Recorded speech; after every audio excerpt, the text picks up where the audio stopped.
sex education. There should be a class on scams. There should be a class on religious cults. There should be a class on police brutality. There should be a class on apartheid. There should be a class on racism in America. There should be a class on why people are hungry, but they're not. Their classes on gym. This right here is the first hall that Tupac performed in, and it was the EC Craft Community Building.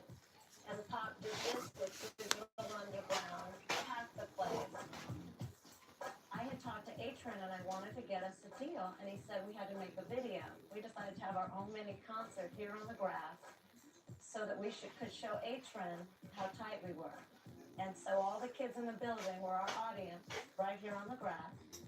And that was the stage behind the trees. And we had the Strictly Dope show.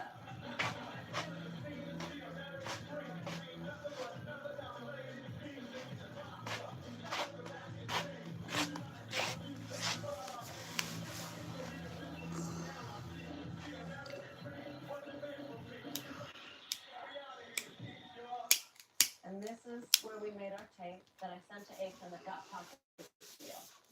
They just called me and asked me if I was interested in meeting Tupac. And at the time I was working with a group called Digital Underground. And I called Shaka, who was the leader of the group, and asked him if he wanted to meet Tupac. And he said he would. He was in the studio just sitting down. Atron and Layla sent this kid Pac to the studio. We were mixing down Sex Packets, our first album. Pac came in the studio strictly business. Maintained eye contact with me the whole time. I'm at the mixing board. Do you want me to rhyme now? What's up, Shaka? Shaka? What's up? I'm Tupac. You want to hear it right now? I was like, damn, this cat's intense, you know? It's like, yo, run this back and put some reverb on that track. I'm going to go in the booth with this cat. Let's go in the piano room. And he busted. It was street. It was educated. It was articulate. We came out the booth. I was like, yeah, you tight. I'm going to holler at you. I'm going to tell him. I was like, all right. In 1990, you weren't really blown away by Pac's rhymes. His rhymes were better than average. I remember one song was The Case of the Misplaced Mic. Got home from school. My mic was missing. Got on the phone, called Dizzy. I can't find my mic. Word, let's get busy. The case of the misplaced mic. The case of the misplaced, like hip-hop fantasy type stuff, you know. Spy looking for his mic. It was either that or political. Wasn't thugged out yet. Layla brought Pac over from the ring to meet Digital, and right away, him and my son hit it off. You know, Pac decided that he wanted to be in the group. Pac had told Layla or HVAC, you know, if he doesn't do something now, Money B, everybody know Money B. Be in the New African Panthers or something like that. And H1 was like, well, if Pac doesn't do something now, he's gonna break out. He's like, why don't you let Pac roll? Because, you know, I want to sign him. You know, I think he has talent. And I was like, yeah, he's kind of hot. And that's why he wound up Brody and dancing background rap.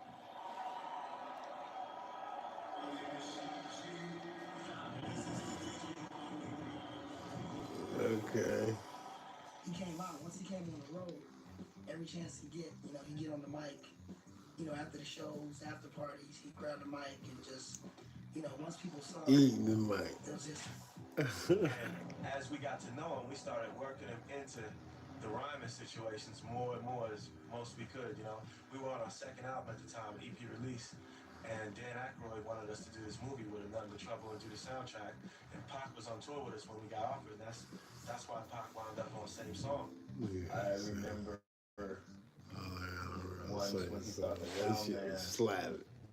was messing up the show. Pac took it personal and ran up on the sound man and said, yo, He tried to beat up the sound man. fuck the sound man. I went to swing on him, and our manager grabbed him. He didn't realize the sound man's friend was getting ready to hit him with something, so I had to grab him. We were like, yo, Pac, you know, you can't beat up the sound man. He hit that sound man, but he didn't understand it. That wasn't just our sound man. That was the sound man for the whole G Street tour. But he was crazy. Because he was crazy. How many times I fired Pac? Fuck that. You weren't supposed to sing right there. He's the singer. You're a rapper. You don't want him singing over your part. Fuck that. I knew you was going to stand. We were losing the crowd right there. We had to do something. You wasn't singing that shit right. You wouldn't know. You're not a singer. Fuck that. You sending me home? Yeah, I'm sending you home. Fuck that. Box off the tour. It would be living like that, almost fighting. 2 hours later, knock, knock. Yo, what's up? Let's go get some hoes. Oh yeah, look, Just had a lot of fun back then. We spent a lot of time in the bus talking, spent a lot of time running around, just having a good time. It was a good period because there wasn't, at that time, there was minimal pressure on Tupac. Tupac's first big break came with the same song, which he recorded with Digital Underground. There was a day we were coming from the city. We were going back to Santa Rosa, and all of a sudden the same song came on KUMI. The song that popped up digital. We were so excited to hear it. I'm asking, get your money out. I need $2 to get over the bridge. I didn't have any money. And everyone searched their pockets, and no one had any money. I ended up having to write a check to get over the bridge. And the one thing that was funny is that Pop said we should all remember it would be the last time he couldn't pay $2 to get over a bridge. So it was a real big event. It was a big event in the streets and the hoods out here because nobody from this area ever made it in the black community like that. And, you know, hell yeah, it was a major celebration. My name is SHAKA. And I'm too motherfucking Pac. Yeah, okay. Good job, girl. Asking everyone, get your money out. I need $2 to get over the bridge. I didn't have any money. And everyone starts. The last time he couldn't pay $2 to get over a bridge. So it was a real big event. It was a big event in the streets and the hoods out here because nobody from this area ever made it in the black community like that. And, you know, hell yeah, it was a major celebration. My name is SHAKA. And I'm too motherfucking Pac. Yeah, okay. My man Hump and the whole Digital Underground posse finna come out with yet another album, even more slamming than the last. We just finna go straight underground. We finna live up to the name. Digital Underground. Tupacalypse come out with a new album. Underground. I like that. Underground. We were like family to him. You know, we got him his first apartment. He had no credit. He couldn't drive. He had no driver's license. But we used to have to work the applications. And we would all pitch in and borrow credit cards, co-sign, and we did all the shit we had to do. To get closer to the game, Tupac moved across the bay to Oakland. Coming out of New York, I always learned about flavor and different shit like that. Not to diss New York, I learned a lot, but I never knew the game. I never learned the game. And when I went to Baltimore, I didn't learn the game. Nobody ever took the time to show me the game. When I got to Oakland, that's when I learned the game. I got the argument. I got the game. Got the game, yeah. So that whole Oakland Raider blue collar mentality is very much Blue collar an identity mentality. for a lot of people in the city.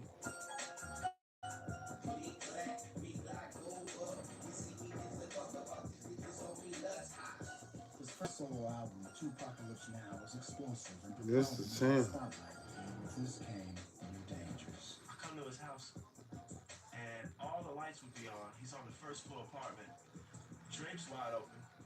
Occasionally a window open with just a screen. I came over there, I was like, Pop, for real, man, you're not getting the message. You can't leave your windows wide open with all these gold records and all your jewelry laying out on the counters and stuff. He was like, oh, I ain't worried about that. I ain't show you? Oh, went in the closet's first AK, everybody. He came out, because if someone come up in here, wait, good. Woo! You saw that? Shot the floor and the sofa all up. Damn near killed a couple of the outlaws. They were little kids just on the couch. Woo! You saw that? Like this got some shit to it. Beautiful. When I first met him, I said, hey, this guy here, he's gonna be big. You know, I knew it instantly. It was just the power that was coming from him, you know, his voice. I remember looking at the Billboard charts one day on the tour bus. We were looking at Pac's first album. We were like, oh, you're doing good, Pac. You know, he was like in the 40s or 50s somewhere with his first album. Sons of the P was in the top 10. And had just got certified and all that. And I remember Pac storming out the room looking at the chart, how his album went. And he just looked at me and went, if I could get a beat like Kiss You Back. Walked away. And I was like, oh. Because usually I let him pick the tracks. He's like, yeah, I want this one, I want this one. But then I realized he wanted me to get involved and tell him this is the star track. He was telling me that he can't pick up, just give me something hot, you know? So I made sure he got Shaka kind of get the track. I love that. it. Well, Always if felt you like give them to me, I'm really gonna eat them up. behind Huey Newton or Malcolm X. I knew it was important. It was an honor. Pac called you, just stopped what you were doing, took all your equipment and flew to wherever he was and went to the studio. And SHAKA hustler, and I'm a hustler, so everybody understand it. Ain't no one man gonna stay in one spot forever. That's a sucker. It ain't about milking off the next man.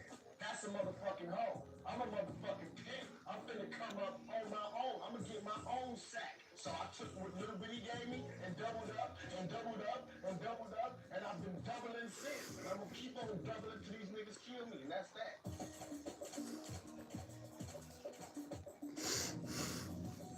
The real tension in Tupac was about remaining true to the people who produced him. And that's where he got this keeping it real. He wanted to be the real nigga. And the real nigga was always in conflict with the other sides of his personality. And all this risk and niggas trying to make me go through, I'm gonna make them feel the fire like I got to feel the fire. And that's real. Anybody can't understand that. They don't understand the black thing. It's gonna stay black. I'm not finna act white just because y'all want me to act white. I'm gonna buy Benz because that's what niggas do. You understand me? I'm gonna smoke weed because that's what niggas do. I'm gonna pack a gat because that's what niggas do. You understand me? I'm gonna get drunk because that's what niggas do. You understand me? I'm not gonna change just because motherfuckers got money. I mean, I knew it was all part of one person. It was all Pac, but he had two sides, the yin and yang, just like everybody. Because everybody got a good side, everybody got a bad side. Just Pac was amped up a little bit more. You know what I'm saying? I grew up panther-wise, and nowadays looking like fuck that. She gotta survive. You know, I'm screaming black like the next man, but when the first shot licked off, you know, it's all good. Tupac was constantly defining and redefining his political and philosophical views, always being challenged by the class. He got to the point where Tupac felt American laws wouldn't protect him. We always had to take that was non-violent, peaceful, logical, and more saintly than every other. We could never take the stance, which was our true stance, to destroy ourselves, destroy warriors, until hip-hop came. When hardcore hip-hop came, it was all right for a nigga to say, fuck y'all, you know, we gonna do what the fuck we want, you know, bang, bang, you know, it was cool for a nigga to do that. Hard life became the ruling philosophy. How could he unify and service the people while protecting their culture and way of life, which is not being represented by any policymakers in Washington? That's what I like about Tupac. He said he was for the thugs. He didn't just mean people who beating women up and people who stealing. He meant a thug, T-H-U-G-L-I-F-E, the hate you gave little infants, F's everyone. He meant by nigga, N-I-G-G-A, never ignorant getting goals accomplished. Thug life is just the life of the streets and what quote-unquote America think of the minorities. America was built to murder. You know, you can ask the Indians that, so we don't even need to talk about what he created. You know, he ain't killed nobody, so he couldn't have did nothing. They ain't number words. Yes, I am gonna say that I'm a thug. That's because I came from the gutter, and I'm still here. I'm not saying I'm a thug because I want to rob you and rape people and things. I'm a businessman. I mean, you know I'm a businessman because you find me at my places of business. He felt that there was no greater pain in this country. This at one this of the time realest than the pain of movies I Black have. America. It This one wasn't right a here. manufactured image. When Pac became Thug Life, the embodiment of Thug Life, when he shot those I think I cops, got this at there was nothing Rasputin from manufactured. Rasputin There was was up. This one the diving realest into one. who he felt he was a voice for. It's a 10 millimeter, but I love it the 40 millimeter bullet. Damn. 10 millimeter long with 40 millimeter bullet. And I gotta be able to pull it, show and prove whenever somebody wants to. That nigga put the switch of He said he had a water. record until he had a record deal. I mean, Tupac felt that he had to live the That's life third he said about in a generation song. too. That's probably the That's only great way when you it's could applied do to that with. gospel music. Terrible when it's applied He's to in gangster rap. Cali, His whole thing with Thug Life and everything else, he knew that all of us, as far as the urban communities, everything was concerned, we was trapped and we was paid off. Yeah. You know what I mean? So we couldn't be successful. So he was going to get the whole Thug Nation around and make that move. Feel any remorse for the cops that killed?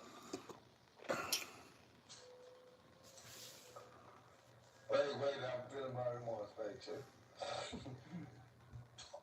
I used to want that, man. No, I mean, I would if I could, but I can't. Because it wasn't no remorse for Tasha. It wasn't no remorse for Yusef Hawkins. And there wasn't no remorse when the motherfuckers kicked my ass.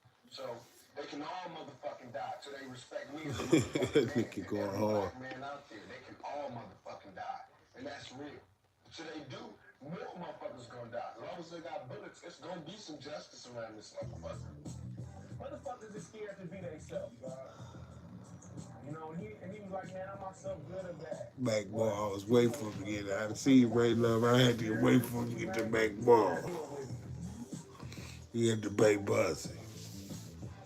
I feel as though the ghetto is the ghetto, you know, and I don't think like it ain't their ghetto. I can't He loaned up that Mac. come up here and I don't care the colors or not. And I didn't always think that, so I'm not being cocky. I was scared of LA to whereas I didn't know nothing about the gang thing. That's the only thing I was scared of, just ignorance, not knowing where not to go. But shit, I've been out here long enough, they can smoke me. I really don't care. It's all good. You know what I'm saying? Why? This is Compton, you know what I'm saying? There's no place that I won't go. And I feel like if you got love and you putting out real shit, you can do that. If you're kicking that shit from your heart, you can go where your heart wants you to go. That's a fully held. Look how he hold. Damn right gonna represent the hood. We're about to get home. They're trying to come up. That's why they celebrated thug life, because thug life is what they know. And the thug spoke to them more than some preacher might have. I done tried to tell y'all since I got out here, it's all about that thug life. And they think thug life is a rap group. No. Thug life is just some old deep shit that you can't sink your feet in. It's Richie Rich. It's my nigga Snoop Dogg. It's my nigga the Governor. It's my nigga Warren G. Everybody's on this motherfucker. On this Thug Life album, we got my nigga Who's gonna Spice put some Wood, niggas on? Mike, Mac 10, Rated R. I got niggas from all over the hood, from all over the rap industry. That's and they what I all did. good. And it's all on this motherfucker because it's all about that thug life. It's all about niggas coming together and making papers of what we can do best. And that's gang these motherfuckers. And that's straight check these white motherfuckers and put our motherfucking bid down. We been doing it. We do it every motherfucking day. The game is motherfucking free. But shit, we need to start making some money off of this stuff. You know, white people is going through vets. By themselves, this can go through the vets, right? So by me having a hollow point, I mean, hollow point making this expand, to go through the vets and then expand. Yeah. You know, that's the niggas that that nigga got. That nigga got something big. I mean, that's a mini. Yeah, that's a mini. I got this phobia. I ain't going to jail. Not unless I want to. Not unless I did something. I go. But I ain't finna go for nothing. You know what I'm saying? So if they come for me, I'm putting a 90 round in. That's back in the day. Chief Gates. On the underground. At your ass, nigga. Every time there were police, I'll close it. Get the video cameras, get the video cameras. He would want to ride around the bay, Oakland, wherever. Niggas do that out here. They have a video tape for the police just to see what they doing. Are you getting that search? There's another police approaching.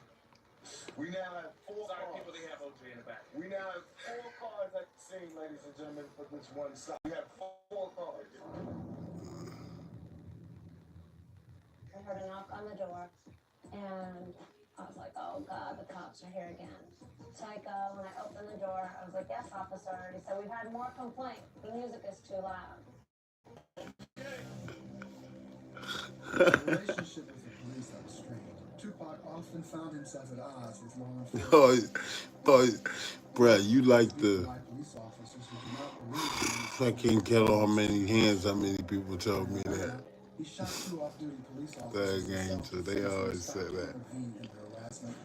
I do watch out for thugs. If they go to sleep, my people stand up, Lord, to look out for them. If you know about Jesus, a friend is sticking closer than a brother, then you know. Seized in a drug bust and stolen from the evidence locker, criminal charges were dropped.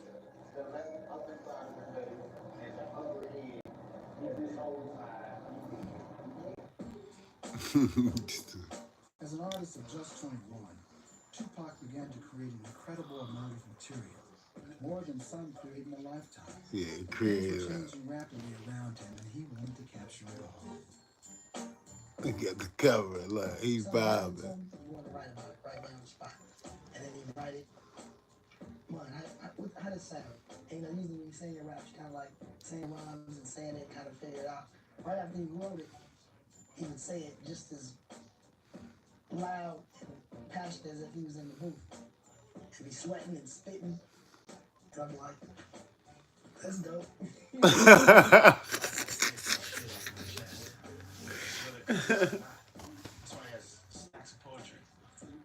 This is dope. Like a poetry. This is man. Yeah, rap is my that's my air. Yeah. He would just scrap it and do a new song. Yeah. He just poured it out. It's more like jazz improvisationalist. He came in there and said it. Jazz improvisationalist. He's Ooh. got a joint in his hand. He's been smoking weed and cigarettes and Newports all night. So he's missing words here and there. Yeah. So the way he would do it was like a dotted line principle. When he would gasp for air and miss a line, on this track, maybe it caught that word. And on this track, so he would triple his vocals. Triple Sure it. every word was said. Yeah, triple my vocals. Okay. And I just, have the track ready. Johnny J. That's what you fucking with. Give me a pen and pad. Give me a pencil. Come on, give me a pencil. That's how he was. I know exactly what I want to do. That's how Pac was. Like, I know what I want to put on tape. Let's go for it. In one day, we do about 4 to 5 cuts a day. 4 or 5 cuts. If Hennessy is, involved, though, it's a beautiful thing. It's a Hennessy is involved. It's a beautiful thing. Like making the beat, like laying the beat down, and that's why I be sounding real sloppy. You know what I'm saying? But that's all. It'd be like, fuck it. I feel as though, niggas drunk and high when they're listening to it. This is Me Against the World right here, which sold over 2 million copies. A song that was on there, man, was Death Around the Corner. He predicted his own death, man. This is All Eyes on Me, which is like definitely a huge, huge classic album. You know what I mean? That's a big one. This is the cut, How Do You Want It, that I did. You know what I'm saying? How do you want it? Where he did that? That big? This is where we all started, though.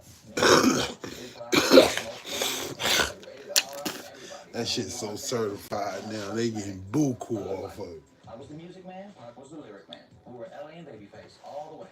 LA and Babyface. Constantly writing, constantly working. From the studio Constantly straight to the writing, set, constantly town working. straight to the commercial. That's when my nigga Rock called to tell me, Shock, keep writing. He promised he'd go by. Doesn't really want to go over there, but he knows how much it means to them. Tupac Shakur was the hardest working man in hip hop, hands down. His work proves that. Since he's died, more work's come out than before he was alive. Everybody ready to go to sleep. Pac will still be working. Let's go. Smoking the blood. It's just action. Let's go. We in. It's like we in the door now. Keep mashing. Success is not a faithful girlfriend. Smalls, when they were friends before they became mortal enemies, said he went over to Tupac's house one day, and he said he went to visit him. Tupac went to the bathroom and came back. He said the man had written 2 raps. All of the Biggie versus Pac heads. First of all, Biggie's gonna win hands down when you're talking flow. Strictly from a rhythm standpoint, Biggie is a swinger. He swings like a horn player over jazz. B-I-G-P-O, P-P-A, no info for the D-E-A. You put more emphasis on the He's just spelling his name. When people say Pac is the best rapper of all time, they don't just mean he's the best rapper. They just mean what he had to say was most potent, most relevant, and that he was the better human being. Tupac pulled from Martin Luther King, Malcolm X, all the good speakers. Even though you was a crack bean, mama, you always was a black queen, mama. It's like pouring those words out because you mean it.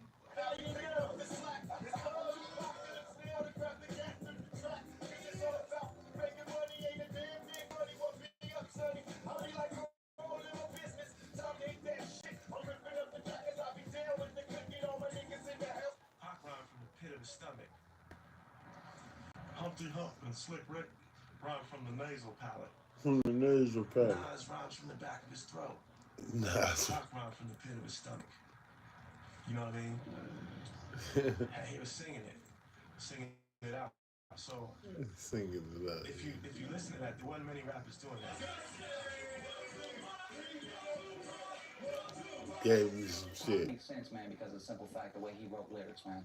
It's the way he wrote it down, man. He made a lot of sense because he was thinking about the fact that, fuck that, dude. Whatever he went through the day, he was fuck that. I'm gonna talk about this party and shit. I'm gonna talk about this drinking shit, or talk about, motherfucking streets, this, that, whatever. Didn't matter. But I love the way Pac put it all together because he could combine all those fucking concepts into one song and still make your ass dance. I can understand, Still make everybody your want to ass party, dance. kick it, and get high and all of that shit, but I mean, there's real issues going on in the world. What made Tupac different is that he wasn't afraid to.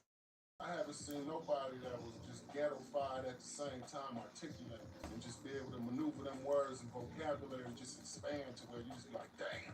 See, Black Panthers was built on education, and streets are built on wildness. So when you mix them two together, oh, it's gunpowder. So that's what he was. He was an educated nut. I was doing my vocals, Tretch walked in, pulled out a pistol, said it's his turn, he did his rap. Powerful surge in him of wanting to express himself. So he would do favors for friends and appear on their albums, appear on their records. And he did this mostly because he realized that not long ago he didn't have a record contract. He was trying to get on it. He was still hungry. He knew what it meant to be a hungry rapper. A new project called One Nation. It's going to be an East Coast, West Coast collaboration. You hear the new beat too, BTF. We was in the studio, we did the first Thug Life song, it was called Thug Life. Everything else was just like a dream.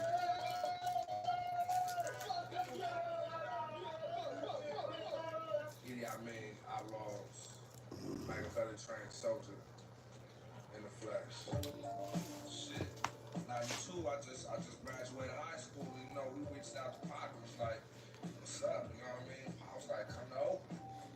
That's my first time stepping in O-Town, you know what I mean? And I was just turned out from then. And we was the young niggas, we was like babies, you know what I mean? Went around the country with them.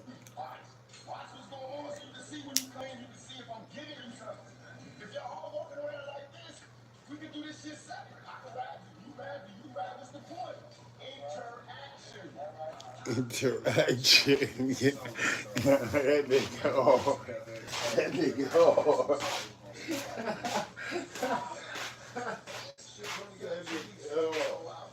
Completed. Mix it down and everything. We don't have time or the luxury to spend all of this time doing one song. We don't have it. We got somehow to find a way that we can double up on it. Because I did my whole album, I know they all come back out here, scratch or whatever. That'd be the song. Along with the music came other avenues of expression. Tupac had always been an actor, and now Hollywood was opening up its doors. He and Tretch were asked to audition for the role of Bishop in Juice. Like, I went up in the movie and I was like, yo, I'm explaining, reading, basically, I know it a little bit, but I'm, you know what I mean? I know, he went up in there, yo, I'm telling you, you gotta learn to say, you gotta put it down the streets, yo, I heard, I'm like, yo, you better get this motherfucker role, I don't even want it no more. His first role in Juice was an extraordinary portrayal, but people always thought that's who he was. And it wasn't who he was.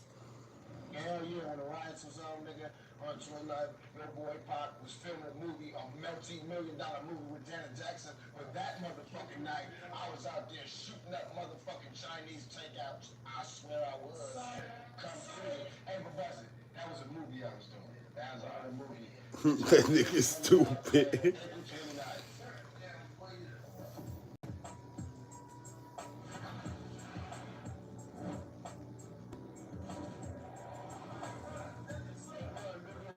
Nigga got big money. He got more money. Pac was, man, enjoying what every man wants to enjoy. Every man, every woman. And that's called success. When you get it, you gotta enjoy it to the fullest. You're not promised tomorrow. So let me drive this nice fancy car. Let me sport this nice jewelry. Let me do this. Let me, have about, a couple of G's in my pocket. Couple G's in my pocket. You gotta have a couple G's in your pocket, man. This rap thing. I'm gonna go do this music thing. You wanna roll with me? Roll with me. You wanna fall off? Fall off. He either ended up in jail or ended up dead. One or the other. But he did what he could for his homies though. He felt guilty about success, which made him work even harder. And the guilt he felt was because he was reared in a household on him. You are to be for the community, and even the material goods you have should be sacrificed for the larger political goals of black people in America, many of whom don't have what you have. This is a big question. No one's been answered, and this is staggering. How can Reagan live in the White House, which has a lot of room, and then be homeless? And he's talking about helping homeless. This is what I mean about practicality. If there's someone homeless in Washington, D.C., if there's homelessness, and he has the White House, which has 1,000 rooms, why can't he take some of those people off the street and put them in his White House? Because he doesn't want to get dirty. The White House would be a little tainted. His various houses and places of residences, from his first apartment, were missions and flop houses for anybody that needed it, or somebody he saw any glimmer of hope in it, you know? Yeah. With Tupac's new fame and fortune came other obstacles. How could he grow as a performer as the public watched his every move? The once poverty-stricken youth was now generating enormous amounts of money. Some of his friends noticed a change.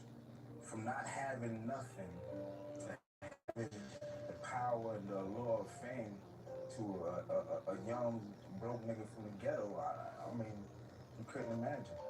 And one change for sure is that the stress increased, the need to make a hit increased. Pac changed as far as his attitude. He had gotten to the point to where he felt like he didn't really have to respect anybody, and that's where we got to clashing at, you know. There was a flirtation with some of the materialistic trappings that the rap game has to offer. That is something when you're in this business, if you're not around other people that are outside of that, you can be immersed in it and not even realize you're immersed in it.